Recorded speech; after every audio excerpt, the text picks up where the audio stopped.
A Torto e a Direito, um programa com Alberto Magalhães, Bento Anastácio e Ricardo Freixal.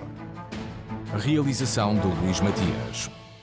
Muito boa tarde, bem-vindo ao A Torto e a Direito, edição do dia 17 de maio, com a participação do Ricardo Freixal, Alberto Magalhães e Bento Anastácio. O meu nome é Luís Matias e estou aqui também consigo todas as semanas. Já vamos à agenda do dia de hoje, deste 17 de maio. Para já, avançamos com as notas de abertura do programa. Ricardo Freixal, que destaque quer trazer para o início desta Torto e Direito? Boa tarde, Luís Matias. Boa tarde aos nossos ouvintes, ao Alberto Magalhães e ao Bento Anastácio também. Destaques. Não destaques, são destaques. Ainda bem que são destaques. Eu sou, embora a maior parte dos nossos ouvintes não me veja a correr em volta da cidade, eu sou particularmente sensível ao fenómeno desportivo, só que corri tudo numa determinada altura. Agora não corro muito, mas sou sensível ao fenómeno desportivo e queria destacar os resultados da atividade desportiva. A atividade desportiva não se mede só por resultados, mede-se pela plenitude dessa mesma atividade, mas Évora está em destaque porque a nível do rugby organizou a semana passada um evento que juntou aqui mais de 500 jovens a praticar rugby na cidade de Évora, no complexo desportivo. O torneio Lopes da Silva, o torneio de futebol das camadas mais jovens, também terá lugar, vai ter lugar em Évora também. Évora destaca-se porque a equipa feminina do Grupo Esportivo André de Rezende ascendeu à primeira divisão de basquetebol. A primeira divisão, para quem não sabe, é a divisão imediatamente antes da Liga Profissional e, portanto, releva-se esse feito. A prática esportiva não se vê só nos resultados, mas também se vê nos resultados. Isso é salutar que se destaque. O meu grande Lusitano de Évora, o enorme Lusitano de Évora, o verdadeiro Lusitano de Évora, se é que existe de facto, ganhou o campeonato distrital e ascendeu ao campeonato de Portugal. Bom, e por que não, o Juventude de Évora manteve a sua permanência nesse mesmo campeonato de Portugal e, portanto, isto tudo são resultados esportivos que consubstanciam a prática, uma boa prática, e, portanto, a vida também é desporto, e ainda bem que Évora, para além da prática salutar, se destaca também pela obtenção de resultados. Um bem-aja a todos aqueles que praticam, a todos aqueles que fazem pela prática, a todos aqueles que se dedicam muito das suas vidas à organização dos clubes e à manutenção dos clubes e também, naturalmente, aos atletas pelos seus resultados. E, portanto, parabéns a todos. Obrigado, Ricardo. Assim começou o programa de hoje. Passo para o Alberto Magalhães. Notas para a abertura do programa. Eu só tenho uma nota. A nota é que o tiro de Putin saiu-lhe pela culatra e a Finlândia e a Suécia, países neutrais, a Finlândia há várias décadas, a Suécia há quase 200 anos, querem aderir à NATO. Claro que há sempre aqueles que querem contrariar estas coisas. Neste caso, temos contra a adesão à NATO da Finlândia e da Suécia, temos a Turquia, que quer contrapartidas, supomos nós, supõe a maior parte dos observadores, quer contrapartidas para dizer que sim, e temos o PCP e o Bloco de Esquerda, o PCP que diz que a adesão da Finlândia e da Suécia só vai agravar a tensão na Europa, e o Bloco de Esquerda que não encontrou o melhor argumento para se opor à adesão da Finlândia e da Suécia, que dizer que a NATO foi agressora na Europa durante a Guerra dos Balcãs. E, portanto, aqui fica a nota de que a invasão da Ucrânia serviu também para encostar mais a NATO à fronteira russa, à fronteira oeste da Rússia. Dessas intenções da Finlândia e da Suécia aderirem à NATO, como nota, passo para a nota do Bento Anastácio, ou notas do Bento Anastácio. Boa tarde, bem-vindo. Que destaques trazes para a abertura do Torto e Direito de hoje? Luís. Boa tarde, Luís. Boa tarde ao Alberto e ao Ricardo, e a quem faz o favor de nos escutar. Eu trago aqui umas dúvidas. Há coisas que eu não consigo entender. E uma delas que me inquieta é se temos ou não temos governo, se temos apenas um bocadinho de governo, se temos o que é que nós temos.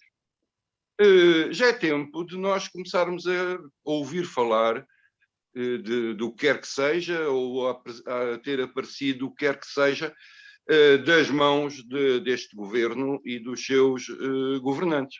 Até agora, nada. E eu, para não ser exaustivo e chatear aqui os nossos ouvintes, vou apenas questionar se alguém se lembra de ter ouvido falar ou algo que tenham feito alguns ministros. Vou começar pelo Ministro da Educação. Toda a gente sabe como a educação está, os problemas que tem com professores, com colocação de professores, com Covid, com a resposta, com falta de pessoal. Temos o exemplo da escola de Conde de Vilalva, que está fechada porque não tem pessoal para fornecer refeições, porque os funcionários da cantina contraíram Covid, e acho que eram 3, portanto... Não está fechada, Bento, não está fechada. Não está fechada? A mim disseram que iam fechar hoje. A cantina. Não, a cantina está a funcionar, fornece umas refeições precárias e tal, mas não está fechada, está a assegurar o funcionamento. Está a assegurar o funcionamento sem cantina. Precariamente, sim, precariamente. Precariamente sem cantina. Pois, eu entendo, até porque se fechasse agora, depois tinha que haver mais uns dias. Mas o que eu sabia é que cantina não teria, e em bom rigor as escolas, quando não têm cantina, deveriam fechar. Mas é isto tudo. O senhor ministro não existe. Não ouvi dizer o que quer que seja sobre o problema da colocação de professores, sobre o novo método de colocação de professores, se vai haver, se não vai haver. Quantos faltam, quantos é que são precisos contratar? Até hoje assobiou para o lado, se é que sabe assobiar, porque a voz não lhe conheço. A agricultura está como está, passou a crise que passou com a falta de água. Temos o aumento dos meios, dos fatores de produção, temos o aumento brutal dos combustíveis, dos fertilizantes. Nunca ouvi, até hoje, falar sobre isto. Eu sei que é uma ministra, porque é a mesma que veio de antes, porque senão também não sabia quem era. Portanto, e até agora... se fosse o ministro era igual. Pois, é a mesma coisa. Sei que eu digo a ministra porque sei que é uma ministra, mas não é por mais nada, não faço ideia. Porque, de resto, resposta, não ouvi. E ia terminar com o Ministro da Cultura, que desde que deixou de ser comentador com alguma curta equidistância em relação a toda a gente e o PS, pronto, mas isso eram as opiniões do senhor, fez o frete, ganhou o prémio, é ministro. A última vez que eu ouvi dizer alguma coisa ou falar de qualquer coisa foi do prémio que tinha recebido antes de ser presidente das comemorações dos 50 anos do 25 de Abril. Portanto, não sei o que, eu não ouvi dizer nada sobre a questão do orçamento para a cultura, não ouvi dizer nada. E para não chatear muito, já que passei este tempo todo, não vou falar em mais nenhum. Se algum dos nossos ouvintes se lembrar de alguma coisa que um destes senhores tenha feito, por favor informe, que eu não dei ainda por ele. E agora, para terminar, e concluir mesmo, Bento. Concluir mesmo, dizer que dia 19 de maio é mais um aniversário do assassinato de Catarina Eufémia, que será condignamente relembrado em Baleizão. Quem se quiser juntar a mim e a outros, 19 às 19, em Baleizão, à campa de Catarina Eufémia. Das notas do Bento Anastácio, do Alberto e do Ricardo, passamos para a agenda do dia de hoje. A lei dos metadados foi considerada inconstitucional pelo Tribunal Constitucional depois de ser contestada pela Associação dos Direitos Digitais. Esta lei transpôs uma diretiva europeia de 2006 e foi uma resposta, na altura, aos atentados terroristas de Madrid e Londres em 2004 e 2005. Pelo caminho, foi considerada inválida pelo Tribunal de Justiça da União Europeia, depois de outras avaliações em diversos Estados europeus. Ricardo Freixal, vamos à análise esta notícia e este acontecimento. A lei dos metadados pretende regulamentar a utilização desta informação, destes dados que são recolhidos a partir dos dispositivos eletrónicos, concretamente os dispositivos de telecomunicações, entre outros, e está a ser usada até agora. Será que vamos, com esta declaração de inconstitucionalidade, ter diversos processos a cair, vamos dizer assim? Bom, Luís Matias, o meu pai contava que o meu avô,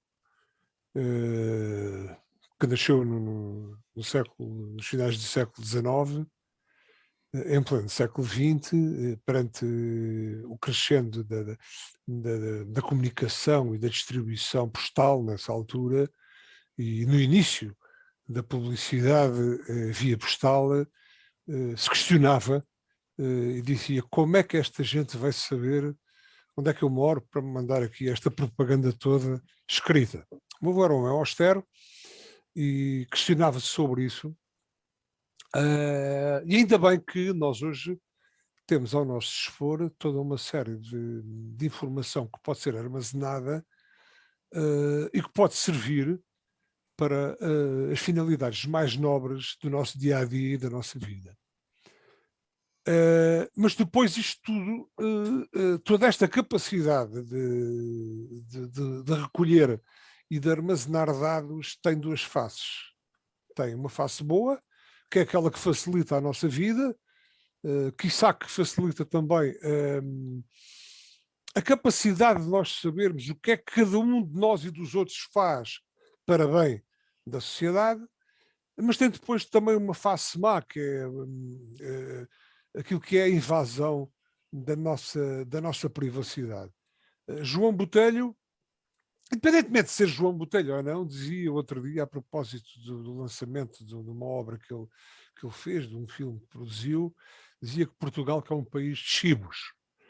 Ou seja, onde na nossa sociedade hoje em dia, isto é transversal aos vários aspectos, a delação é hábito, faz praxis, e todos nós, pelo bem e pelo mal, vemos a nossa privacidade invadida por essa capacidade que a sociedade tem hoje em dia de coscovilhar, de armazenar todos os nossos dados, saber onde é que nós estivemos, onde é que nós estivemos.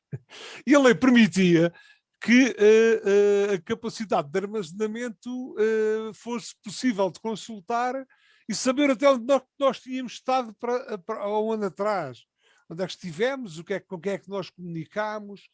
Eu acho isso tudo normal, porque quem não deve não teme, desde que a finalidade de utilização dessa informação seja nobre. Ou seja, se para o exercício da legalidade e do bem-estar da sociedade for necessário saber onde é que o fulano que é prevaricador andou para prevaricar e para prejudicar a vida social até há um ano atrás, eu acho isso tudo muito bem. Acho bem. Agora, o problema está na regulamentação dessa capacidade de auscultar a informação. E aí está o problema. Ou seja, eu acho muito bem que todos aqueles que prevaricam, que são criminosos, sejam auscultados, eventualmente até por mais anos do que aquele que é só um, na sua atividade provocatória e atentada à boa conduta social, mas acho muito mal que cada um de nós, no seu normal desempenho em termos social, possa ser invadido na sua privacidade por coscovilheiros e por chibos. E, portanto, aqui a dificuldade estará, e terá que haver regulamentação, terá que haver justiça que seja capaz de separar aquilo que é a necessidade, o recurso aos dados armazenados, aos tais metadados, eventualmente, para que a vida em sociedade seja possível de ser salutar e de ser saudável, e onde é que o prevaricar e o ir aos metadados possa ser o invadir da privacidade. Eu não me... Bom, se calhar incomodar-me-ia de invadir uma certa privacidade minha, não é? Agora, no que diz respeito à criminalidade, como não sou criminoso, não me incomoda nada. Bem, E então, mais, e como cidadão, só para terminar, como cidadão, custa-me um pouco que esta inconstitucionalidade da lei vá absolver, passo o termo, uma série de criminosos que foram criminalizados com base também na ajuda aos metadados. muito bem, Ricardo, passo para o Alberto Magalhães. Alberto, que análise fazes e comentário a esta situação que coloca uma lei que, entretanto, em 2014 já havia sido considerada inválida, ou a sua gênese, a tal diretiva europeia, tinha sido considerada inválida em 2014, mas que em Portugal se manteve até agora, como ia ser utilizada e a ser respaldo de diversos processos. E isso é que é espantoso, Luís Matias. O que é espantoso é que um governo legítimo, ou vários governos, aliás, isto tudo começou ainda no tempo do governo Passos Coelho, o que é espantoso é que vários governos legítimos portugueses mantivessem em funcionamento uma lei que foi declarada em 2014 pelo Tribunal de Justiça como ilegal. Pelo menos a diretiva que a suportava. A lei foi transposta em 2008 e, aliás, devia ter sido logo em 2008 auscultado o Tribunal Constitucional, porque a lei nasceu já em 2008 claramente inconstitucional. E porquê inconstitucional? Porque contraria o direito à reserva da intimidade da vida privada de uma forma completamente excessiva. Nós sabemos que o direito à vida privada e à intimidade não é um direito absoluto. Eu concordo com o Ricardo que é preciso também ter em conta a segurança e a luta contra a criminalidade. E, portanto, há outros direitos que estão em contradição e em contraposição com este direito à intimidade da vida privada. Agora, guardar os metadados, isto é, os dados sobre as mensagens, quem as enviou e recebeu, a que data em que data e a que horas, os sites, todos os sites que todos os cidadãos percorreram nas suas buscas na internet, os IPs, portanto, os endereços desses sites, todos guardados durante um ano para toda a população portuguesa, para eventualmente podermos apanhar um ou outro criminoso, é excessivo. E tanto assim é que logo em 2014, quando o Tribunal de Justiça da União Europeia declarou a diretiva europeia como ilegal, a Alemanha reduziu imediatamente o período em que as empresas de telecomunicações têm que guardar os dados, os metadados, reduziu logo imediatamente de um ano para 10 semanas. Porquê é que Portugal não fez o mesmo em 2014? Não se compreende. Porquê é que durante 8 anos nós andámos a aplicar, as polícias e os tribunais andaram a aplicar uma lei que é considerada inconstitucional e considerada ilegal pelo Tribunal de Justiça da União Europeia? Não se compreende. Então os nossos governantes não sabem que as leis têm que ser legais, que não se podem ter leis ilegais. Quer dizer, é absolutamente inacreditável tudo isto. É a prova de que o nosso país tem coisas que não são de um país de primeiro mundo, são de um país de segundo ou terceiro mundo. Ainda estamos nesta 48 anos depois do 25 de Abril. É uma coisa inacreditável. Portanto, o problema não é guardar os metadados para se poder lutar contra a justiça. O problema é porquê guardar durante um ano os metadados de toda a população? Porque não reduzir de um ano? Podia ter sido feito já imediato. Há anos que se podia ter reduzido esse prazo para um prazo decente, um prazo de 3 meses. Vá. Porque é um ano. Porque a justiça não é tão rápida quanto esses 3 meses e porque essa lei não pode legitimar. A justiça tem que ser rápida. A justiça, Ricardo, a justiça tem que ser rápida. Não é, isso não é razão para se andar a aplicar uma lei que é ilegal. Eu sou hipersensível ao abuso da cuscovilhice na minha vida privada. Agora, não posso pactuar com uma lei que eventualmente pode legitimar o banditismo e a criminalidade. Não deslegitima coisíssima nenhuma. Não, legitima, pode legitimar. O banditismo começa logo no governo que aplica uma lei ilegal. Ora, isso... Quem aplica uma lei ilegal está legal. Não, está ilegal. Alberto Não, e Ricardo, então vamos ouvir... leis ilegais é uma coisa que não se pode admitir. Alberto Magalhães e Ricardo democracia. Freixal, assim vamos ouvir o que é que diz o Bento sobre este assunto, para ver se temos um desempate. O Bento vai fazer Agora. live. Bento Já que Anastácio, aqui estou- então, e que análise fazes tu esta... Será que foi uma surpresa esta decisão? Não é surpresa nenhuma a decisão do Tribunal Constitucional, obviamente. A única surpresa, se é que chega a ser surpresa, é o tempo que levou o acórdão a ser feito. E além do que os meus colegas aqui de conversa já disseram, eu queria juntar a isto duas ou três coisas. O princípio base de que não pode ser violada a intimidade nem a correspondência, nem o que quer que seja dos cidadãos, sem ordem judicial. Eu não estou nada preocupado com a utilização e dos metadados dos bandidos, obviamente. Mas quem decide se o sujeito é supostamente bandido é um tribunal. E a partir desse momento, há um juiz que decide que há suspeitas significativas de que o cidadão X é bandido, então vamos saber onde ele estava, onde é que ele andava, com quem andava, o que é que andou a fazer. Porque, E pomos de parte aí a curiosidade dos juízes. Não. Alguém tem que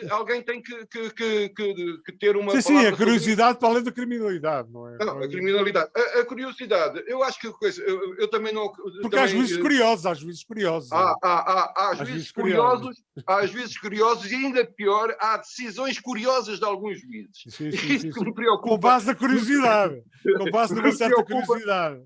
Me preocupa muito mais. E depois temos um governo que é, neste momento, presidido por uma pessoa que tem muito pouco respeito pela lei. Quando foi do início do Covid, disse ele, é assim, diga o que a Constituição disser. Ou seja, o Estado sou eu faço o que quiser e bem me apetecer, portanto, nas quintas.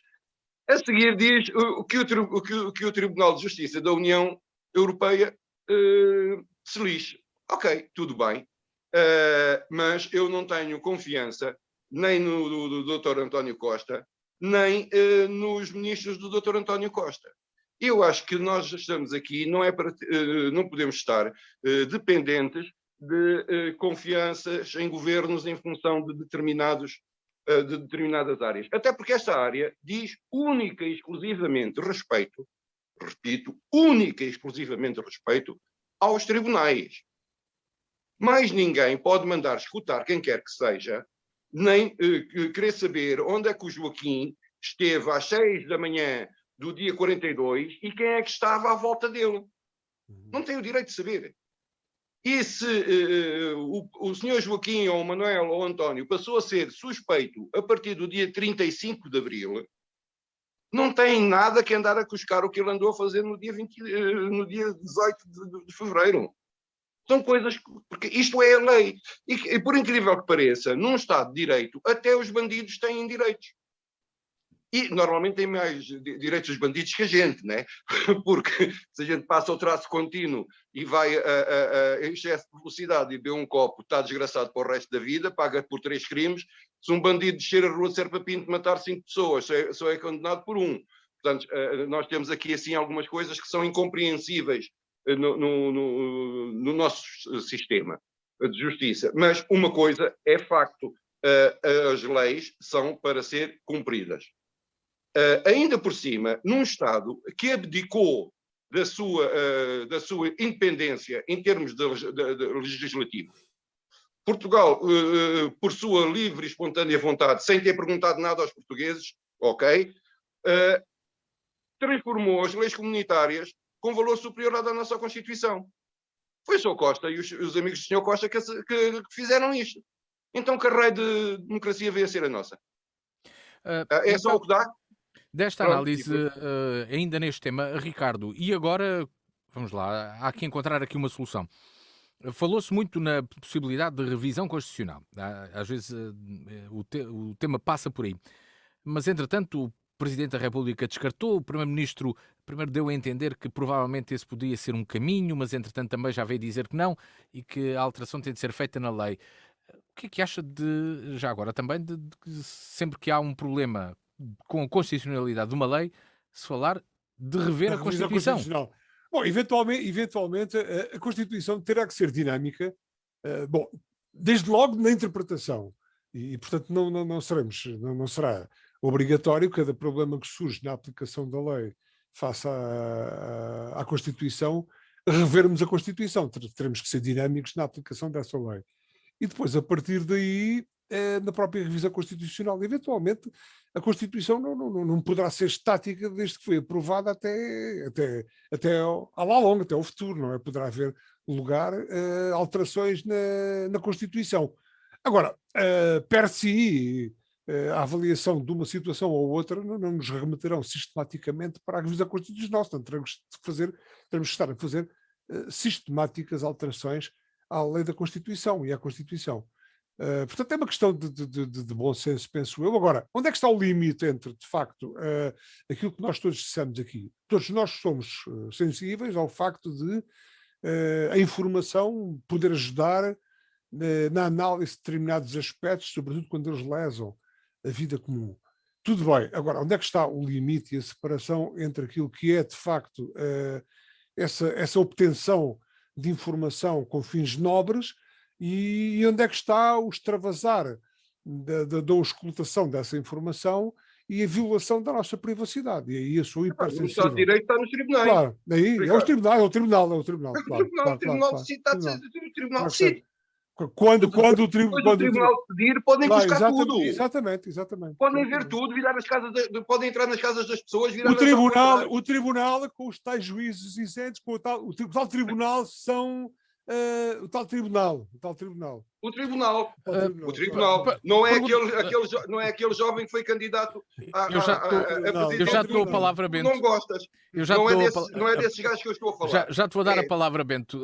Vou passar ao Alberto, então. Alberto, fala-se também levianamente da mudança da Constituição por tudo e por nada, ou achas que é algo que também, e olhando para aqui... Isso é uma coisa indecente. Nem consigo perceber como é que um professor catedrático de Direito Constitucional como o Presidente da República foi capaz de dizer uma coisa dessas. Embora depois amenizasse a coisa e dissesse que talvez não fosse conveniente porque não havia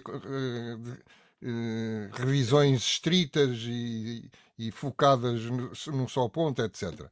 Mas o que é certo é que levantou a lebre, foi ele que primeiro levantou essa lebre, que o António Costa depois também aproveitou, mas depois chegaram obviamente à conclusão óbvia que era completamente abstruso ir mudar a Constituição em vez de mudar a lei. Porque a lei é que está errada. Mesmo que mudassem a Constituição, continuava a ser ilegal à luz da decisão do Tribunal de Justiça da União Europeia. Mas deixa-me dizer, Luís, uma coisa que me esqueci de dizer ainda há bocadinho, é que além de contrariar o direito à reserva da intimidade da vida privada de uma forma desproporcional, obrigando as empresas a guardar os metadados de toda a gente durante um ano, além disso, a lei permite, ou não acautela, o armazenamento fora da Europa, fora da União Europeia. E o armazenamento fora da União Europeia é perigoso porque o Estado onde eventualmente estejam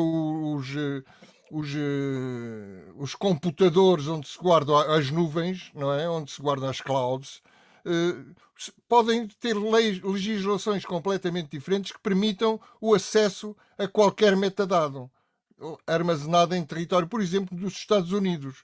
E, portanto, esse foi mais um motivo porque o Tribunal Constitucional considerou inconstitucional a lei. Devo dizer, para acabar, que o António Costa, tal como o Bento disse, e muito bem, durante anos desprezou a decisão do Tribunal de Justiça da União Europeia. 8 anos. Isto quando a Lucília Amaral, provedora de Justiça, declarou a lei inconstitucional. o Tribunal Constitucional declarou a lei inconstitucional, a Comissão Nacional de Proteção de Dados considerou a lei inconstitucional, e depois destes 8 anos em que andou a deixar aplicar uma lei inconstitucional e ilegal, tem a lata de dizer que se considerou durante esses 8 anos bastante confortável com a aplicação de uma lei ilegal. E depois, ainda pior, num gesto de populismo inacreditável, diz-se inquieto com a decisão óbvia e quase unânime do Tribunal Constitucional, insinuando que essa decisão vai pôr em causa a segurança dos portugueses. Daí ser populista, não é? Lá está o Tribunal Constitucional a servir de força de bloqueio e a não deixar o governo fazer o bem aos portugueses. Termino dizendo que concordo absolutamente com o Bento quando ele diz que esta atitude é persistente em António Costa, que já disse uma vez: diga à Constituição o que diga, nós fazemos assim a bem dos portugueses. E isto não pode ser. A bem dos portugueses é cumprir a Constituição portuguesa. Isso é que é a bem dos portugueses. Bento Anastácio, vou então aqui a esta questão novamente da Constituição, da revisão constitucional, porque é muitas vezes falada. Achas que, face àquilo que já aqui abordámos, que há aqui uma tentativa permanentemente de estar a colocar esta questão em cima da mesa para que venha a ser realizada brevemente? Luís, esta conversa faz-me lembrar, e as revisões da Constituição fazem-me lembrar a senhora minha avó paterna, que já muito velhinha, encontrava sempre justificação para tudo e o que acontecia neste país de mal, na República e no Concílio Vaticano II. Portanto, agora, é a Constituição. Todos os males que veio ao mundo é da Constituição, quando a Constituição não tem rigorosamente nada que ser alterada por isto e por aquilo. Não, uma das características das Constituições é a sua manutenção perenidade, duradoura, perenidade. Eu queria dizer uma coisa que a malta toda percebesse na boa. Portanto, e isso é que leva a que haja uma Constituição e que, de vez em quando, tem uma revisão, e as revisões são sempre revisões da Constituição. Não há revisões de artigos da Constituição. Nós fazemos revisões da Constituição, os Estados Unidos, por exemplo, fazem emendas. Cada um, o que faz com que, mas não há uma revisão constitucional para resolver um único problema, assim como é inconstitucional que haja uma lei direcionada para um determinado facto ou para um determinado cidadão. E esta concepção de por tudo e por nada altera-se a Constituição, por tudo e por nada altera-se a lei, é incompatível com o próprio Estado de Direito. O Estado de Direito caracteriza-se por ter uma quantidade de pilares que são invioláveis. Eu diria que o andar-se sempre a pôr em causa a Constituição é uma forma de fugir com o rabo à seringa às suas responsabilidades. É fácil ao legislador dizer a culpa é da Constituição que não deixou legislar convenientemente, quando é feito premeditadamente uma lei inconstitucional. O que me leva depois a uma teoria da conspiração, nem seria eu se não encontrasse aqui uma teoria da conspiração, que é demasiada, outra vez, como diria o Ricardo, é demasiada incompetência para eu acreditar só em incompetência. Há aqui qualquer coisa que não bate certo. E eu então irei dizer, quer dizer, aplicar uma lei ilegal faz com que a aplicação dessa lei seja, obviamente, nula, o que quer dizer que muitos dos casos em tribunal irão cair. Quais são os casos que recorrem com muita persistência e a quem os metadados fazem muita falta? Primeiro, à corrupção, depois ao tráfico de droga. Que raio de coincidência! Ora, deste tema que trouxemos para a abertura da agenda, a lei dos metadados e a sua inconstitucionalidade, um tema que já aqui foi abordado também pelas questões da segurança, teve essa perspectiva a ser tratada. Passamos para o tema do Ricardo, que vai precisamente à segurança. Existe um crescendo de violência na sociedade portuguesa ou é impressão minha? É a pergunta que o Ricardo Freixal faz para o tema que segue no A Torto e Direito. Ricardo, o que é que o preocupa então? Bom, eu penso que a segurança será um dos fatores que mais pesa no momento da escolha de um país, de um local para viver. E ainda bem que nós vivemos em Évora, ainda bem que nós vivemos em Portugal e que não somos confrontados apenas, eventualmente, com o bem-estar de 2 ou 3 dias no Rio de Janeiro, ou sermos obrigados a ser confrontados com a violência urbana que se acontece no Brasil e particularmente na cidade do Rio de Janeiro. Aquilo que me preocupa hoje em dia é ser confrontado com um crescendo, que eu penso que é um crescendo de criminalidade que nos acompanha na nossa vida, socialmente, na cidade, desde o pequeno crime até o crime com contornos mais alargados e mais abrangentes.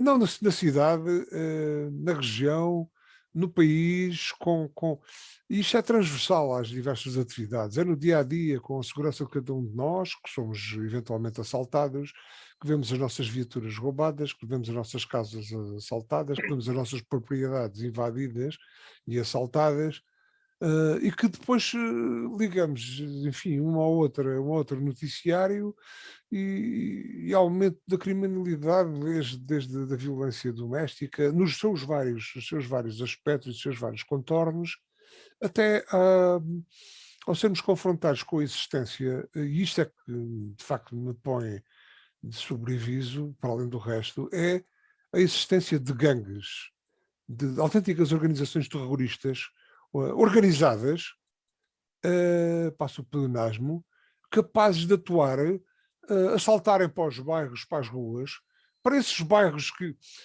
Isto é contornos. Porque é que existem esses bairros? Isto é contornos de natureza social, de organização da sociedade, da economia, enfim, tudo isso. Mas o que é facto é que existem gangues armados, existe uma justiça paralela à eventual justiça que nos rege a nós, perante a incapacidade. E essa incapacidade, eu não quero aqui apontar o dedo aos agentes da autoridade, que são meros agentes, mas à organização de todo o sistema de segurança, das forças de segurança. E nos mesmos telejornais, em que mostram pessoas armadas com metralhadoras e com guns capazes da guerra urbana, vejo depois um agente muito zeloso com um gatinho de 7 ou 8 dias a dizer que a GNR resgatou um gatinho que tinha sido abandonado na bomba da Repsol numa cidade qualquer do nosso país. Eu sou muito sensível aos crimes contra a segurança e o bem-estar dos animais, mas ouça, a segurança tem que ser transversal e terão que haver prioridades no exercício da lei e no manter da segurança dos cidadãos e da sociedade. E, portanto, preocupa-me tudo isso. E há pouco o Bento perguntou onde é que estava o Ministro da Cultura, onde é que estava o Ministro da Agricultura, até onde é que está o Ministro da Administração Interna e a organização interna e o garante da nossa segurança enquanto cidadãos. Porque vamos ao futebol e levamos um balásio, eventualmente, ou levamos uma facada, ou vamos ao supermercado e somos assaltados, ou temos em casa os nossos haveres e surrupiam-nos. E portanto, isto preocupa-me e queria lançar este tema para a discussão. Eu penso que não sei, eu penso que não estarei eventualmente errado na escolha dos meus canais de informação, porque faço zapping e sou confrontado, infelizmente, com estes quadros e não me agrada nada enquanto cidadão. Alberto Magalhães, o Ricardo fala aqui de um sentimento e de olhar, observa e sente que existe mais violência na sociedade. Sentes o mesmo? Que leitura fazes e que comentário merece também o tema que nos traz o Ricardo Freixal? Já temos falado nisso aqui, já não é a primeira vez. E eu digo sempre que uma coisa é a violência e outra coisa é a percepção da violência. E quanto mais canais como o Correio da Manhã, TV ou a CNN Portugal existirem em Portugal a emitir, mais violência nos aparece à frente dos olhos. O que não quer dizer que exista mais violência. Porque se nós formos, por exemplo, ver o site da Pordata, fiz uma pesquisa rápida e muito incompleta, confesso, mas fiz uma pesquisa rápida no site da Pordata e encontrei rapidamente assim estes dados. Arguídos. Quantos arguídos é que num ano são, ou quantas pessoas é que num ano são constituídas arguídos? Em crimes contra as pessoas, portanto, aqueles crimes mesmo de violência. Ora, em 2003, 25.750 arguídos. Em 2004, 25.836. Em 2007, por exemplo, subiu para 36.530. Em 2008, 35.720. Em 2010, 32.000. Em 2011, 31.000. Sabem quantos houve em 2019? 20.000. Menos 10.000 e tal, menos 12.000. E em 2020, e também não admiro, estava tudo fechado, não havia bares abertos, não havia discotecas, 15.000. Portanto, aqui nos crimes contra as pessoas, houve um pico aí por volta dos anos 2007, 2010, 2011, 2012 e depois começou a descer. Coincidência, não é, Alberto? Coincidência. Depois começou a descer. Coincidência, lembra-se do que tempo era esse? Sim, certo.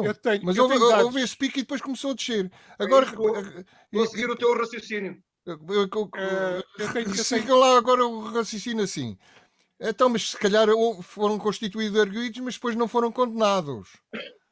Ora, fui ver a proporção entre arguídos e condenados em cada ano.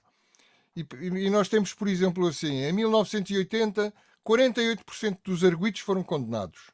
Em 1982, por exemplo, 33,4% dos arguídos foram condenados. Em 1983, 38% dos arguídos foram condenados. Agora, vamos ver nos anos mais próximos. 2012, 65% dos arguídos foram condenados.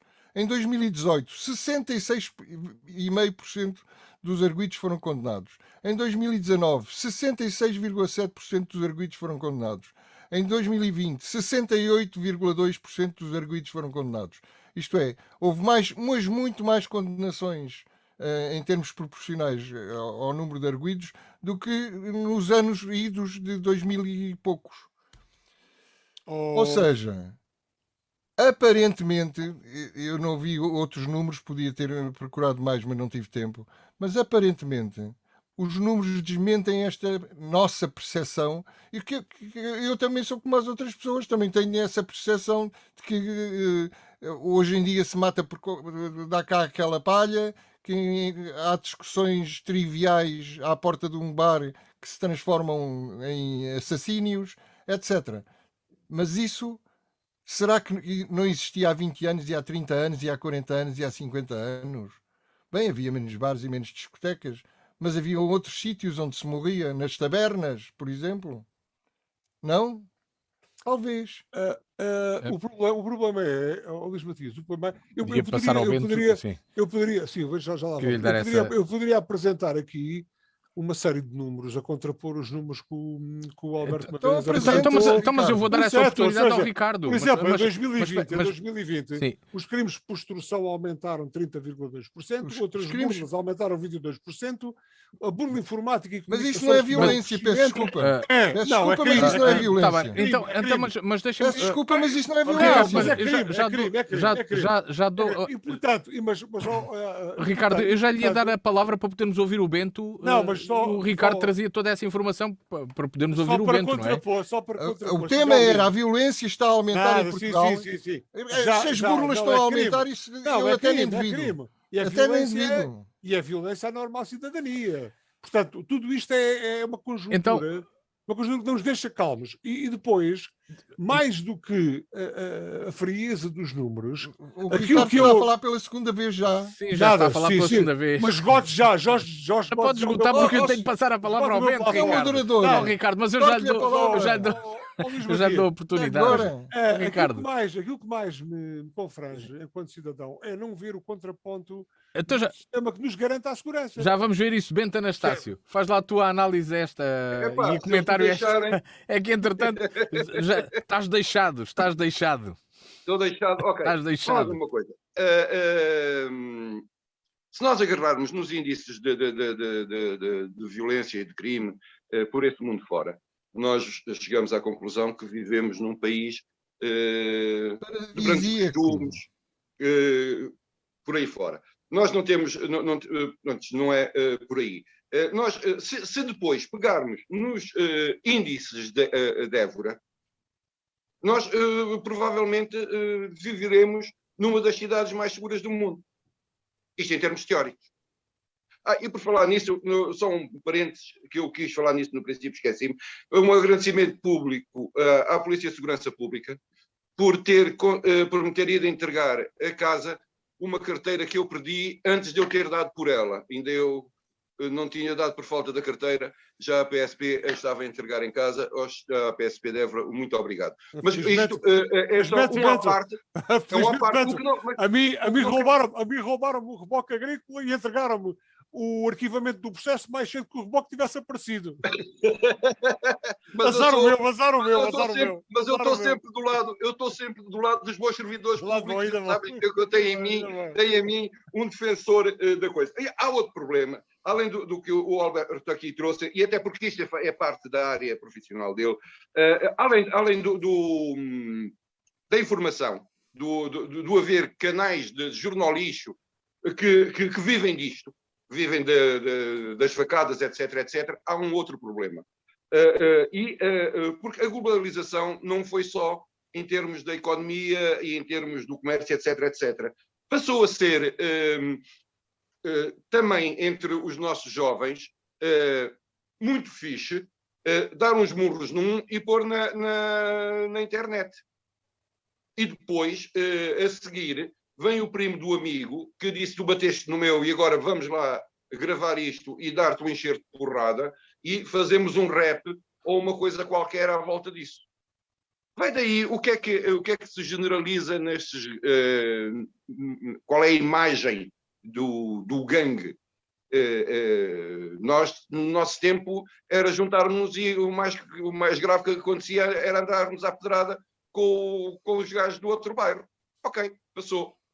Agora é juntarem-se, porem uma fita da mesma cor e depois vão organizadamente para um ajuntamento de bufatadas, assim como fazem os hooligans do futebol, e deixou de ser à mão, passou a ser à faca, porque se um diz eu vou-te espetar uma faca num rap que meteu na internet, a seguir ou vai espetar a faca, ou então é chincalhado porque um cobarde, etc. E todo este mundo que não era para nós conhecido, não era para nós visível, passou a existir. Com o aumento da conflitualidade que isto traz. O sentimento de pertença ao grupo, que era, no nosso tempo, eu não gosto de dizer isto, mas que era antes, mais que tudo, a criação de laços de solidariedade, de ajuda, de companheirismo, etc. Hoje não. São laços de agressão. São os meus que vão bater uns nos outros. Portanto, a ligação que têm é uma ligação pelo lado da violência, não uma ligação pelo lado da solidariedade. Isto são coisas do tempo e que me deixam, obviamente, preocupado. Mas não é que temos um tipo diferente de violência, de agressividade. Dos anos 60 aos anos 90, à saída das discotecas e dos bares, quanto mais não seja, o que poderia haver era meia dúzia de bufatadas, uns pontapés, uns murros Se alguém estivesse no chão, aquilo acabava, alguém o levantava e ia a malta toda embora, cada um continuar a embebedar-se para o seu lado. Hoje não. Dá-se pontapés a quem está no chão e não se lhes dá murro, dá-se facadas. Isto é uma mudança significativa na forma de relacionamento e na forma de estar hoje pelas juventudes urbanas. E isso preocupa-me de facto. Isso de facto é muito preocupante, já que daqui a bocado estamos a atingir limites como nos Estados Unidos, em que há um gangue que entra pelo bairro do outro gangue aos tiros contra as janelas ou qualquer coisa assim no género. Muito bem. Portanto, o que me parece preocupante é esta viragem no tipo de violência. Eu vou passar ao Ricardo muito rapidamente, porque o Ricardo já esgotou uma grande parte desta segunda volta há pouco. Nesse intervalo é que fez aqui um desconto de tempo na primeira parte, o Ricardo. Sim, Ricardo, apenas com esta questão, porque há pouco referia crimes que não estão catalogados na violência, mas enumerou-os, portanto há aqui a sua preocupação, ou aquilo que questiona, está relacionado com diversas formas de criminalidade, ou esta percepção que o Bento aqui traz também sobre as formas de violência, também é algo que observa? Bom, também. Os contornos e a dimensão dessa e a forma de expressão dessa violência. Antigamente, o Bento diz, resolvia-se tudo à chapada e ao pontapé, e neste momento não. As coisas cresceram do ponto de vista de exacerbar dessa mesma violência. As armas às quais se recorre são diferentes. E paralelamente, nós não vimos que tivesse havido, pelas forças responsáveis pela regulamentação ou pela manutenção da ordem pública, um crescente de capacidade de intervenção. Então aí eu pergunto-lhe, Ricardo, desculpe interrompê-lo, então, se há mais uma percepção nossa de existência de violência do que propriamente na realidade face aos dados eventualmente, e aos mas isso, eventualmente, Luís Matias, a nossa sensibilidade, o nosso crescente de estar em termos civilizacionais, torna-nos cada vez mais sensíveis à violência, ao mínimo sintoma de violência. Agora, o que tem que haver, o que tem que existir são mecanismos regulamentadores, forças da lei, forças da ordem, que sejam capazes de pôr termo a um exacerbar ou qualquer tipo de capacidade de exacerbação dessa violência. Portanto, é um tampão, é colocar um tampão. Ou seja, a violência cresceu, e isso é que me preocupa, e paralelamente não cresceu. Há organizações paralelas que não das forças de segurança, que se degladiam, que fazem guerras, que fazem guerrilhas dentro dos perímetros urbanos e para-urbanos e suburbanos, e essa é outra questão, porque é que existem esses perímetros. E a outra coisa é, por isso é que eu perguntava há pouco, onde é que está o Ministro da Administração Interna, mais do que os agentes que salvam gatos e que salvam cães e que resgatam gatos, tudo bem, ações meritórias, nobres, mas têm que ser instruídos para colocar tampões neste exacerbar de violência e de criminalidade. Alberto Magalhães, para concluires o tema, porque ainda vou dar a oportunidade ao Bento de uma nota mesmo de rodapé. Certo. Não, eu queria dizer que continuo a dizer que são mais as nozes do que as vozes, ou são mais as vozes do que as nozes. Acho que a nossa percepção da violência cresceu bastante, e cresceu bastante mais do que propriamente a violência. Eu acho que nós nos devemos lembrar, por exemplo... Não é mau sinal, não é mau sinal. Nós devemos nos lembrar, por exemplo, do Malhadinhas, do Aquilino Ribeiro. O Malhadinhas nas feiras andava à pancada no jogo do pau, digamos assim, não é? Mas andava à pancada. E também havia naifas. Nessa altura também se sacavam as naifas. Isso era uma arte marcial portuguesa, pá, era uma exibição. Era o pau, jogo do pau. Exatamente. Mas também... É que isto é de olhar com paus agora. Também nos devíamos lembrar que antigamente, e sobretudo no Norte, se matava por causa de um bocado de água, de um ribeiro, da distribuição da água, ou se matava por causa das heranças. E hoje mata-se por muito menos. Hoje não sei se mata por muito menos. Acho que, por exemplo, a violência doméstica. Quem vira as estatísticas parece que hoje os maridos batem mais nas mulheres. Ora, isso é completamente absurdo. Hoje há muito menos violência doméstica do que havia há 30 ou 40 anos atrás. E, no entanto, os números dizem-nos o contrário. E a nossa percepção também é contrária. Nunca se falou tanto de violência doméstica. E, no entanto, nunca houve tão pouca violência doméstica como existe atualmente. Portanto, eu acho que é preciso ponderar bem e sobretudo, estudar os números. Hoje não tivemos tempo de explorar como deve ser os números sobre a violência, e também as estatísticas portuguesas não são grande coisa para fazer esses estudos, mas devemos estudar mais sem que nos alarmarmos demasiado com a situação, porque a situação, como dizia o Bento muito bem ainda há bocadinho, comparados com os outros países, Portugal é um paraíso de não violento. Foi a primeira coisa que eu disse. Eu prefiro viver a ti do que no Rio de Janeiro durante muito tempo. Ora está. Bem, os números dizem o país é apontado como o segundo país como mais seguro, seguro como do seguro, mundo, não é? Como o segundo país mais seguro do mundo. Primeiro acho que é só Nova Zelândia, portanto, no nosso tipo de ou coisa do género. Estamos atrás da Nova Zelândia. E agora é das cidades mais seguras do país, quer dizer, isto é um paraíso. Sim. Mas então... Está bem, mas Alberto, sim. sei lá... Você ainda quer melhor, quer o paraíso mesmo celestial. Lá está o vento ditado, lá está o vento ditado, é água de rosa. Bento, então,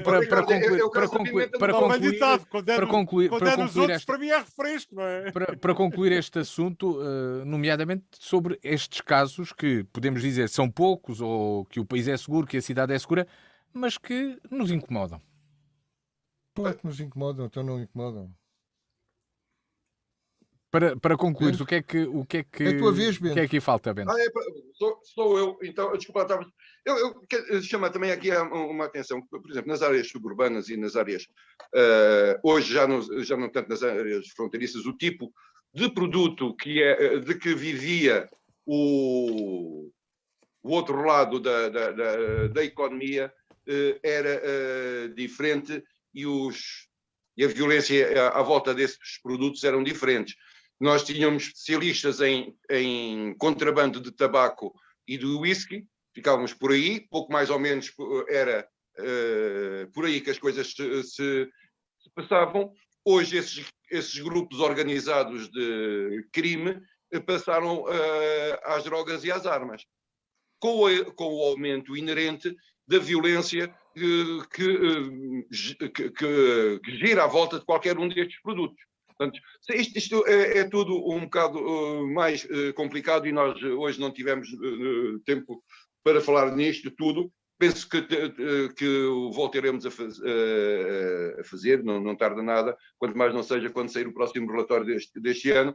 Mas eu não estou, de facto, muito preocupado com a violência e com a segurança no nosso país. O que acontece é que houve alterações qualitativas no tipo de criminalidade, e depois temos gente que não é pouca, são duas cadeias de televisão, um jornal e mais canais de rádio que vivem da exploração deste produto, que é o produto violência, assim como há especialistas em produto de desporto.